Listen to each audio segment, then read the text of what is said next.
मृतक किसानों के परिवार के आंसू पहुंचने पहुंची पूनम पंडित और सुनीता गंगवार। पैनी नजर सामाजिक संस्था के प्रदेश अध्यक्ष और सुनीता गंगवार व किसान नेता पूनम पंडित पुलिस प्रशासन से बचकर लखीमपुर खीरी में घटे किसानों के साथ हृदय विदारक घटना पर पीड़ित परिवारों से मिलने के लिए उनके गांव पहुंचे। संस्था अध्यक्ष पूनम पांडे दोनों रात के 12 बजे पुलिस से छुपते छुपाते 18 वर्षीय युवा की जहां पर मृत्यु हुई उसके गांव पहुंचकर उसके परिजनों से मिलती। रोती बिलखती मां का हाल देखकर पूरी कायनात शब्दहीन हो गई थी। उस युवा बेटे की मौत पर उसके पिता का शब्द बस यही था कि मेरी बेटी की मौत नहीं, वो बलिदान हो गया। न्याय के लिए आस लगाए हैं। उसके पश्चात संस्था अध्यक्ष वहां से 50 किलोमीटर दूर दूसरे गांव में पहुंची जहां पर एक बुजुर्ग की मौत हुई थी और शव रखा हुआ था।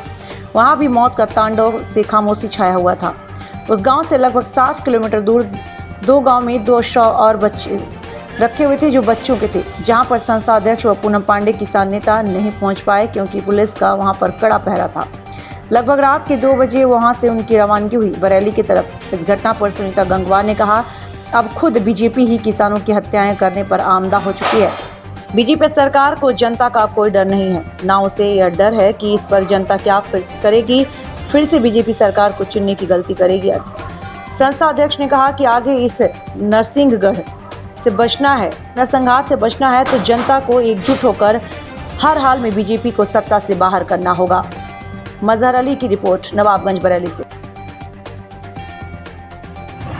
बरेली में भैया समस्या आ गई हम पूरे देश में, तो हमने बरेली में जो है सामाजिक संस्था जो पैनी नजर है मैडम और हमारे पारिवारिक उनसे संबंध है सुनीता जी से, तो सुनीता गंगवार जो है उनसे हमने मदद ली है लखीमपुर जाने के लिए। बड़ी मिन्नत देखी, बेचारी तबीयत भी उनकी ठीक नहीं है, लेकिन फिर भी वो पूरी रात भर हमारे साथ दौड़ती रही है, तो तब 12 बजे वहाँ पहुँचे हैं। तो उस विषय में हमने उनसे उनकी मदद ली है। इस विषय में पैनी नज़र संस्था जो है उनके घर पर हम लोग आए। यहाँ पर जो लखीमपुर खीरी में इतना दर्दनाक हादसा हुआ है उसके बारे में चल शुक्र है तुझे दर्दनाक लग रहा भाई, लेकिन जो पत्रकार दलाल पत्रकार हैं उन्हें नहीं लग रहा, वो चुप बैठे हुए हैं शांति से। पूरे देश को पता कि माहौल कितना गमगीन है।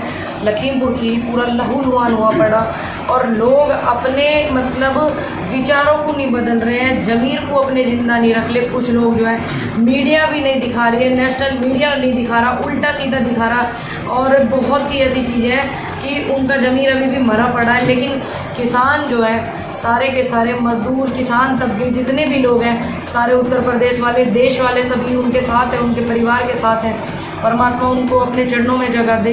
जितने भी मेरे भाई शहीद हुए हैं वहाँ पे किसानों के पुत्र जितने भी शहीद हुए हैं, बाबा जी भी शहीद हुए जहाँ पे हम गए हैं। एक लड़का तो 18 साल का, बहुत कम एज का, एक ही बेटा था, दो बहन है उनके, और उसकी मम्मी की इतनी हालत बुरी है कि आप देख नहीं पाओगे, रोंगटे खड़े हो जाएंगे। इतनी हालत है। जब रात 12 बजे वहाँ पहुँचे, बड़े क्या बोलते हैं परेशानी के रास्ते से कर रखा है कि आप ऐसा कर सकते हो, अगर विरोध होता है तो आप ऐसा कर सकते हो। क्या हम इसे लोकतंत्र कह सकते हैं कि हमारे देश में लोकतंत्र है? और वहाँ पर मैं उस 18 वर्षीय जो एक बच्चे की मौत हुई है उसके पिता से पूछा कि आप कैसा आपको लग रहा है आपका बेटा ख़त्म हुआ? तो उन्होंने कहा नहीं, मेरा बेटा ख़त्म नहीं हुआ है, मेरे बेटे ने बलिदान दिया है।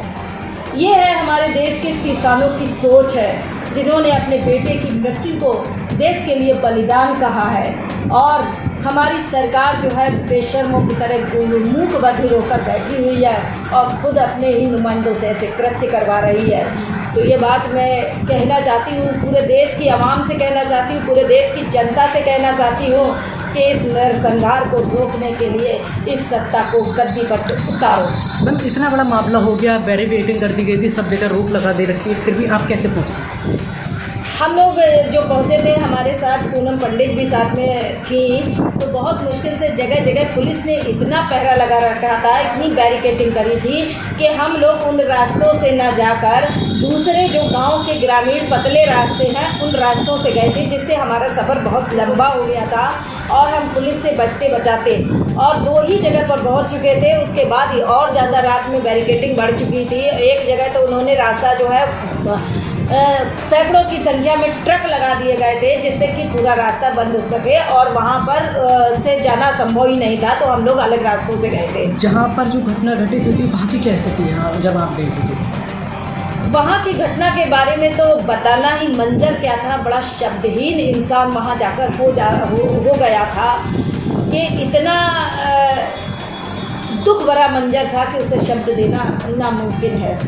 और सबसे बड़ी बात है कि सरकार के ही मंत्री और विधायक ये चीज़ें कर रहे हैं, उसके बाद सरकार जो है लोगों को अपनी संवेदनाएं व्यक्त करने का भी अधिकार नहीं दे रही है। ऐसी चीज़ को सुनकर कोई भी अपने आप को रोक नहीं पाएगा, चाहे वो राजनीतिक दल हो, संस्थाएं हो या कोई भी हो, जो एक ऐसा लगाव रखता है कि इतनी बड़ी घटना घट गई है, हमें वहाँ जाना चाहिए, उस शोकाकुल परिवार से मिलना चाहिए।